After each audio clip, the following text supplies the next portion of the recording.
Bismillahirrahmanirrahim. Assalamualaikum warahmatullahi wabarakatuh. Perkenalkan, nama saya Sri Rahmawati Adawiyah dari program studi Ilmu Al-Quran dan Tafsir Fakultas Agama Islam. Di sini saya akan mempresentasikan tugas UAS Mustalah Hadis yang diampu oleh Dr. Kiai Haji Ahmad Alim LCMA.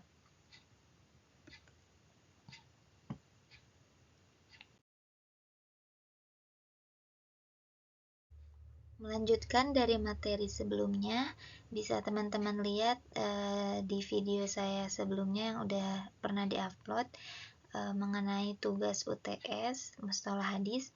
Maka di sini saya akan menjelaskan materi pembahasan yang ke-8 sampai ke-17. Materi yang ke-8 yaitu hadis sebab cacat integritas, hadis dhaif sebab lemah kognitif, hadis mu'allal, munkar dan maudhu', hukum meringkas hadis dan melewatkannya dengan maknanya, konsep sahabat,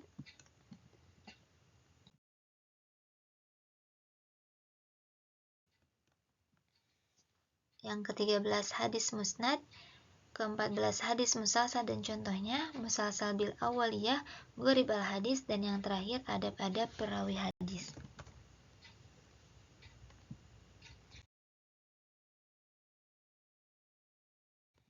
Baik, lanjut ke materi yang ke-8 yaitu hadis dhaif sebab cacat integritas.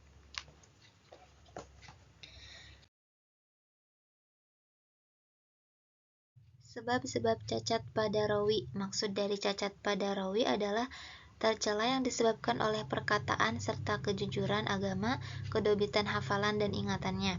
Nah, cacat yang berkenaan dengan integritas rawi ini ada 4. Yang pertama, kazib atau dusta, yaitu perawi menyebarkan berita bohong atau ada indikator dusta atau berdusta atas nama Nabi SAW. Seperti pada hadis maudhu, yaitu hadis palsu yang akan saya jelaskan nanti di materi selanjutnya, yaitu nanti materi khusus pembahasan tentang al-maudhu. Yang kedua yaitu fasik, yaitu si perawi melakukan dosa-dosa besar atau kontinu melakukan dosa-dosa kecil. Yang ketiga bid'ah. Bid'ah di sini bid'ah dari sisi akidah atau dinisbatkan untuk firqah dhallah. Bid'ah sendiri itu perkara yang baru dalam agama setelah disempurnakan atau sesuatu perbuatan dan hayalan yang diciptakan setelah Nabi SAW. Nah, bid'ah ini memiliki 2 macam. Yang pertama ada bid'ah mukaffiroh, yang kedua ada bid'ah mufasiqoh. Bid'ah mukaffiroh itu bid'ah yang menjadikan pelakunya jatuh pada kekafiran, seperti meyakini sesuatu yang mengharuskan kekufuran. Yang kedua yaitu bid'ah mufasiqoh, yaitu bid'ah yang menjadikan pelakunya jatuh pada kefasikan dan bid'ah tersebut sama sekali tidak menjerumuskannya pada kekafiran. Nah, jadi seperti yang telah diketahui bahwa hadis yang diriwayatkan oleh ahli bid'ah tidak memiliki nama khusus, hanya saja termasuk bagian dari hadis dhaif dan tidak diterima kecuali dengan syarat-syarat yang telah kita sebutkan. Yang terakhir yaitu jahalah atau kebodohan. Jahalah terhadap rawi adalah yang berarti tidak adanya pengetahuan mengenai identitas seorang rawi. Jadi tidak adanya pengetahuan mengenai identitas rawi atau keadaannya. Sebab-sebab jahalah pada rawi itu diantaranya riwayatnya yang sedikit, maka sedikit dari para rawi yang mengambil riwayat darinya karena sedikitnya riwayat hadis yang dia miliki. Bahkan kadang tidak ada yang meriwayatkan darinya kecuali satu rawi. Ada juga sebab-sebab lainnya yaitu tidak ada kejelasan mengenai namanya, agar ringkas atau semacamnya. Rawi yang tidak ada kejelasan pada namanya dinamakan mubham atau tidak jelas. Nah, contoh tidak ada kejelasan mengenai namanya yaitu perkataan seorang rawi, misalkan telah menceritakan kepadaku fulan atau seorang guru atau seseorang atau yang semisalnya tanpa dia tanpa ada kejelasan mengenai namanya. Ada contoh sedikit riwayat rawi dan sedikit rawi yang mengambil riwayat darinya, seperti Abu al-Usyaro ad-Darimi, tidak ada yang mengambil riwayat darinya kecuali Hamad bin Salamah. Dari yang ke-9 yaitu hadis dhaif sebab cacat kognitif.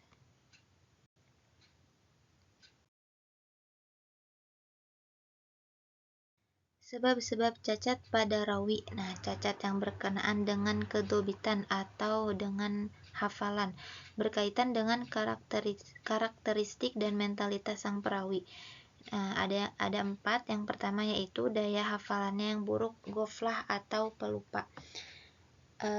Ghaflah di sini adalah perawi yang tidak dapat dikuatkan sisi kebenarannya dari sisi kesalahannya. Nah, buruk hafalannya itu memiliki 2 macam. Yang pertama, buruk hafalan yang muncul dari rawi sejak lahir. Yang kedua, buruk hafalan yang tiba-tiba muncul dari rawi, baik karena usia yang sudah tua, penglihatan yang hilang atau buta, atau buku-bukunya yang terbakar. Yang demikian dinamakan al-mukhtalat yang tercampur hafalannya. Nah, hukum meriwayatkan dari si perawi yang hafalannya buruk. Yang pertama yaitu jika si perawi buruk hafalannya itu muncul dari sejak lahir, maka riwayatnya ditolak. Adapun yang kedua yaitu al-mukhtalat, hukum riwayatnya terperinci sebagai berikut, yaitu hadis yang dia riwayatkan sebelum tercampur hafalannya dan bisa dibedakan antara sebelum dan sesudah tercampur maka diterima.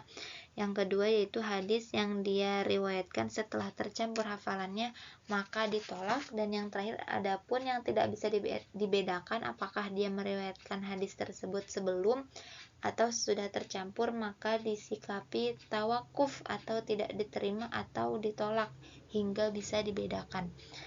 Nah, terus yang kedua yaitu kesalahan yang fatal. Jika si perawi melakukan kesalahan yang fatal dalam meriwayatkan hadis, maka hadisnya ditolak atau tidak dianggap tidak bisa meriwayatkan hadis. Yang ketiga yaitu kelalaian atau si perawi lalai dalam menyampaikan hadis. Yang keempat, menyelisihi yang lebih sikoh atau yang lebih kuat.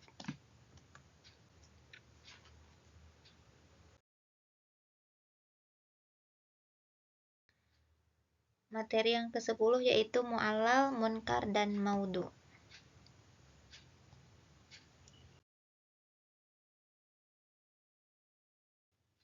Definisi mu'allal. Secara terminologi, al-mu'allal adalah hadis yang ditemukan di dalamnya ilat atau cacat yang merusak kesohihan hadis tersebut.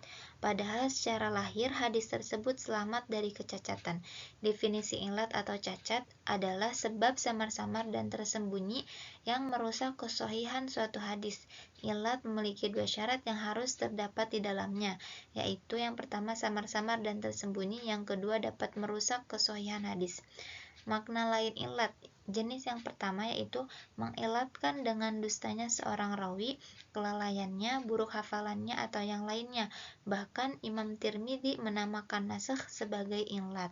Jenis yang kedua yaitu mengilatkan dengan perselisihan yang tidak merusak kesohihan hadis, seperti memersalkan hadis yang diriwayatkan secara bersambung oleh rawi sikoh. Berdasarkan dari hal ini, sebagian ulama mengatakan di antara hadis ada hadis sahih yang memiliki ilat.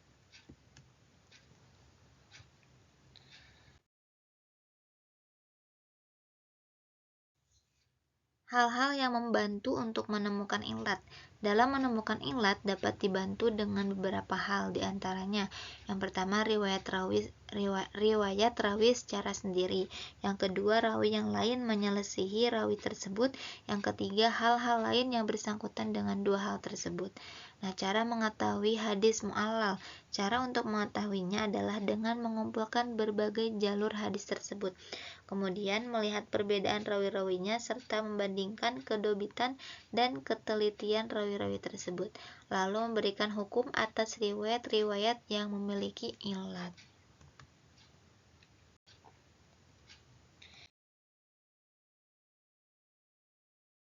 Definisi munkar secara terminologi, ulama memiliki bermacam-macam definisi mengenai hadis munkar. Yang paling populer diantaranya ada dua, yaitu yang pertama, al-munkar adalah hadis yang di dalam sanadnya terdapat rawi yang fatal kesalahannya, banyak lalainya atau terlihat kefasikannya. Yang kedua, al-munkar adalah riwayat rawi do'if yang menyelisih riwayat rawi-rawi siqoh. Perbedaan antara syadz dan munkar. Syadz adalah riwayat rawi makbul atau yang diterima yang menyelisihi rawi yang lebih utama darinya, sedangkan munkar adalah riwayat rawi dhaif yang menyelisihi rawi siqoh. Nah, derajatnya dari dua definisi munkar yang telah disebutkan dapat diketahui bahwa munkar termasuk bagian dari hadis yang sangat lemah, sebab ia adalah riwayat dari rawi dhaif yang memiliki kesalahan yang fatal atau banyak kelalaiannya, atau fasik, atau riwayat rawi dhaif yang riwayatnya menyelisihi riwayat rawi yang siqoh.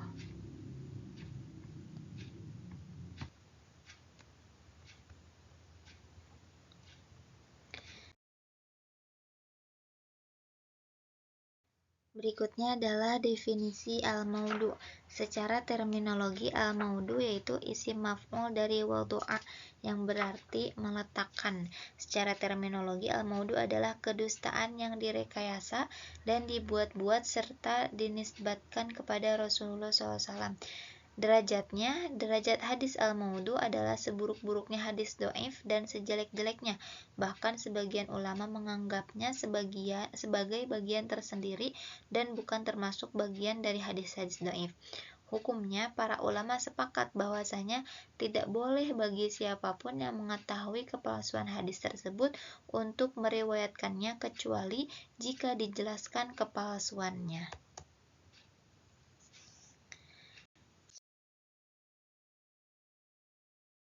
Cara mengetahui hadis palsu. Yang pertama yaitu pengakuan dari pemalsu atas apa yang dipalsukan. Kedua, pernyataan yang serupa dengan pengakuan. Yang ketiga, indikasi tertentu pada diri rawi, seperti rawi tersebut seorang Rafidhi atau penganut Syiah Rafidhiyah dan hadis tersebut berkenaan dengan keutamaan ahli bait. Yang keempat, indikasi tertentu pada hadis yang diriwayatkan, seperti lafal pada hadis tersebut lemah atau bertentangan dengan indera manusia dan ketetapan yang ada di dalam Al-Quran.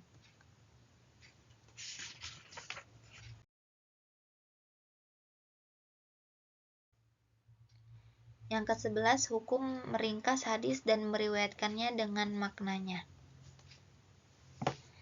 Nah, hukum meriwayatkan hadis hanya dengan makna, para ulama khilaf tentang masalah ini. Namun mayoritas ulama itu membolehkan meriwayatkan hadis secara makna selama tidak merusak kandungan inti dari makna tersebut dan mesti tahu dari kata-kata banyak sinonim dalam mentakdirkan kalimat. Kata Ibnu Hajar, boleh meriwayatkan dengan makna bagi orang bisa menghadirkan lafadz itu, hanya dibatasi dengan mufradat, kalimat-kalimat yang mufrad, bukan kalimat-kalimat yang tarkib atau murokabat, dan bagi orang yang hafal hadis untuk kemaslahatan hukum. Jadi, meringkas hadis dengan membuang beberapa kalimat selama tidak membuang makna itu hukumnya boleh, dan ini khusus bagi orang yang alim, yaitu orang-orang yang faham tentang masalah sighoh atau kalimat. Mana kalimat yang dibuang merusak makna atau tidak, mana kalimat inti atau tambahan. Maka jika dia mengetahui itu, maka dihukumi boleh. Jadi syarat untuk meringkas hadis itu dilakukan oleh orang yang faham tentang hadis secara keseluruhan. Dia meringkas untuk tujuan tertentu, untuk mempermudah, dan dia merupakan orang yang siqoh.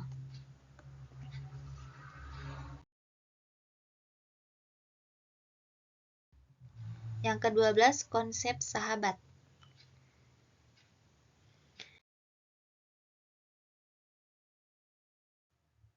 Secara etimologi, as-sahabah merupakan bentuk masdar yang berarti persahabatan.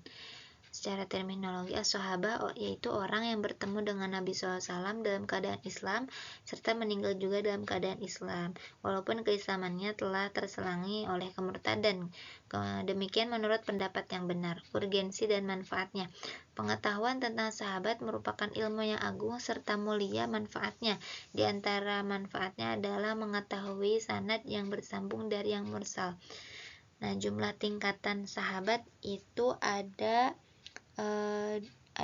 jumlah tingkatan mereka diperselisihkan. Sebagian ulama ada yang membaginya sesuai dengan yang lebih dahulu masuk Islam atau hijrah atau yang menyaksikan beberapa kejadian penting, dan dari mereka ada yang membagi sahabat sesuai dengan hal lain. Dan setiap pembagian tersebut sesuai dengan ijtihad mereka masing-masing.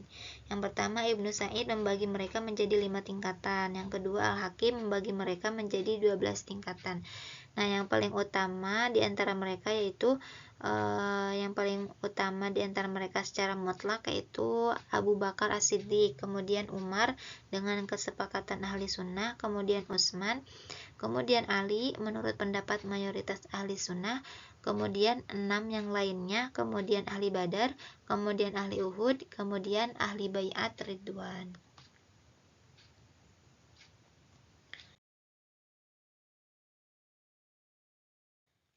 Yang pertama masuk Islam di antara mereka. Yang pertama dari kalangan pemuda yang merdeka yaitu Abu Bakar As-Siddiq radhiyallahu anhu. Dari kalangan anak-anak ada Ali bin Abi Thalib radhiyallahu anhu. Dari kalangan wanita ada Khadijah Ummul Mukminin radhiyallahu anha. Dari kalangan majikan yaitu Zaid bin Haritsah radhiyallahu anhu. Dari kalangan budak yaitu Bilal bin Rabah radhiyallahu anhu.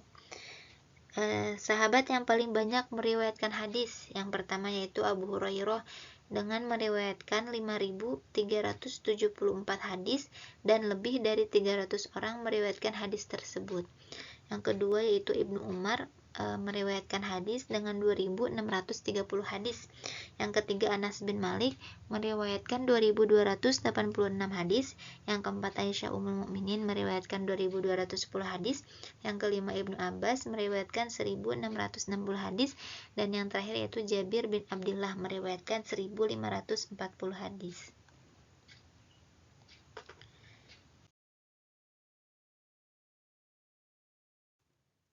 Materi yang ke-13 yaitu hadis musnad.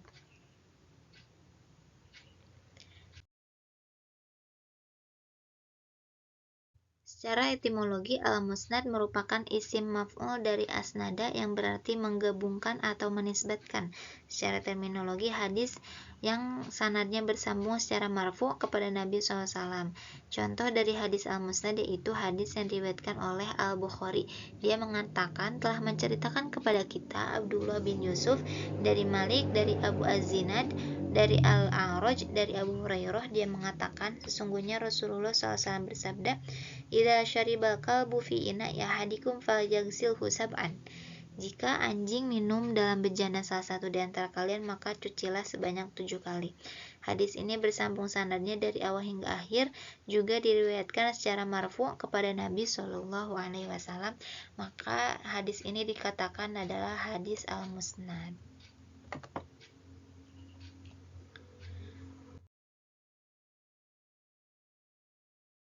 Materi yang ke-14 yaitu hadis musalsal dan contohnya.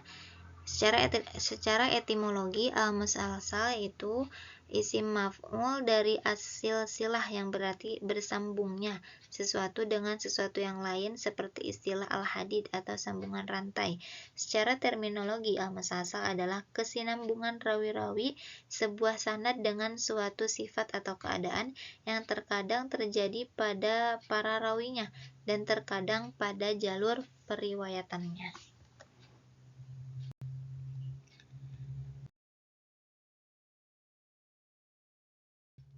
Musalsal adalah hadis yang sanadnya berkesinambungan atas 3 perkara.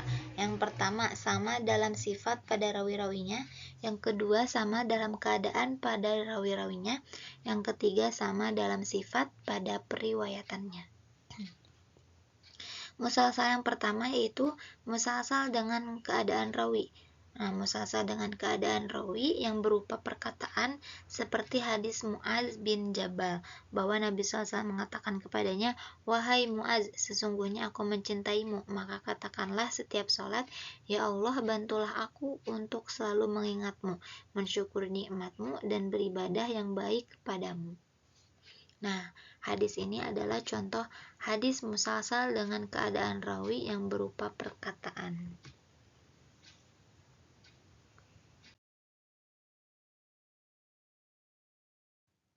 Yang kedua yaitu musalsal dengan sifat rawi.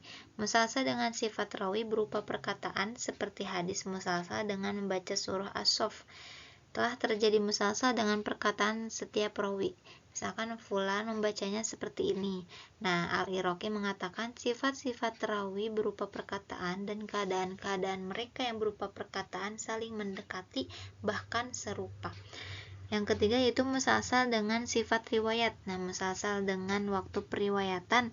Yang pertama seperti hadis musalsal yang diriwayatkan ketika hari raya atau Idul Adha. Yang kedua, musalsal dengan tempat periwayatan seperti hadis musalsal dengan doa yang dikabulkan di multazam.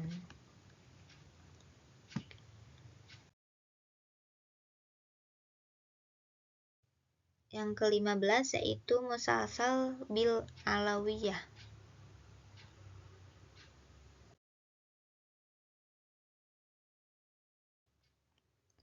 Nah, hadis musalsal bil awaliyah adalah hadis yang selalu disisipkan oleh para ahli hadis sebelum mulai mengajar atau belajar hadis. Hal itu ditradisikan hingga para murid-murid di bawahnya. Hadis musalsal bil alawiyah yang terkenal adalah hadis yang diriwayatkan oleh Imam At-Tirmidzi. Seperti contohnya hadis ar-rahimuna yarhamuhumur rahman irhamu man fil ard.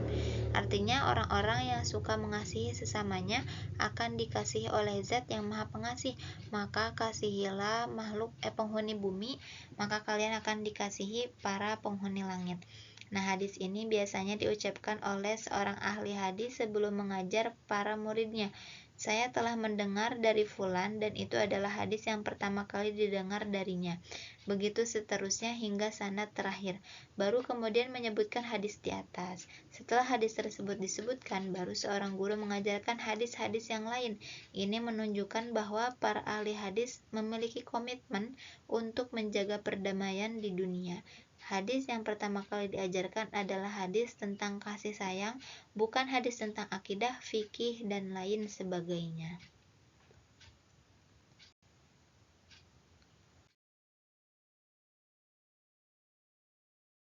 Yang ke-16 itu gharib al-hadis.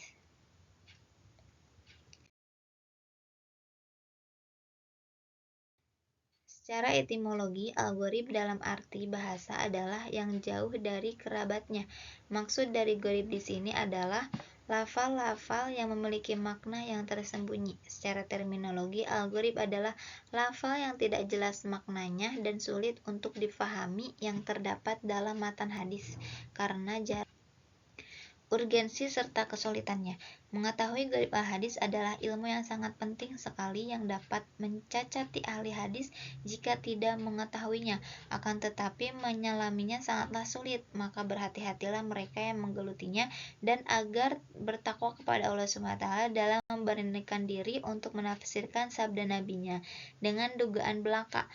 Para ulama salaf bahkan mencari kepastian mengenai kebenaran atau arti dari lafal-lafal dengan sebenar-benarnya.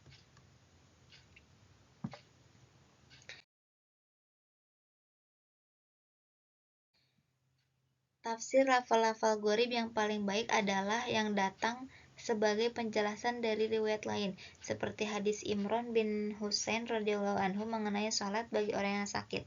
Salatlah dengan berdiri, jika kamu tidak bisa berdiri, maka dengan duduk, jika tidak bisa, maka dengan berbaring miring. Nah, perkataan maka dengan berbaring miring telah dijelaskan di dalam hadis Ali radhiyallahu anhu dengan lafal dengan berbaring miring sebelah kanan dan muka yang menghadap kiblat.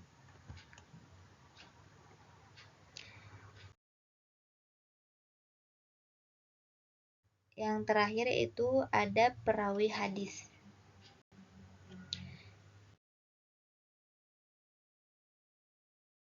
Nah, hal-hal yang penting yang harus menghiasi diri seorang ahli hadis. Ada 6 hal-hal penting yang harus kita ketahui atau yang harus kita terapkan sebelum kita meriwayatkan suatu hadis. Yang pertama yaitu meluruskan niat serta menuluskan atau untuk Allah, membersihkan hati dari tujuan-tujuan dunia, semisal senang akan jabatan dan ketenaran. Yang kedua, agar menjadikan tujuan terbesarnya adalah menyebarkan hadis serta menyampaikan dari Rasulullah SAW dengan hanya mengharap pahala yang besar. Yang ketiga, Allah tidak mengajarkan hadis dengan kehadiran orang yang lebih utama darinya, baik dari umur maupun ilmunya. Yang keempat, agar mengarahkan orang yang menanyakan kepadanya mengenai sebuah hadis dan ia mengetahui bahwa hadis tersebut ada pada yang lainnya kepada orang lain tersebut. Yang kelima, agar tidak meninggalkan dari mengajarkan hadis pada seseorang dikarenakan niatnya yang tidak benar, bahkan agar mendoakan niat yang lurus untuknya. Yang keenam, agar mengadakan majelis untuk pendiktean hadis serta mengajarkannya jika memang pantas untuknya, karena hal tersebut merupakan tingkat tertinggi dalam periwayatan.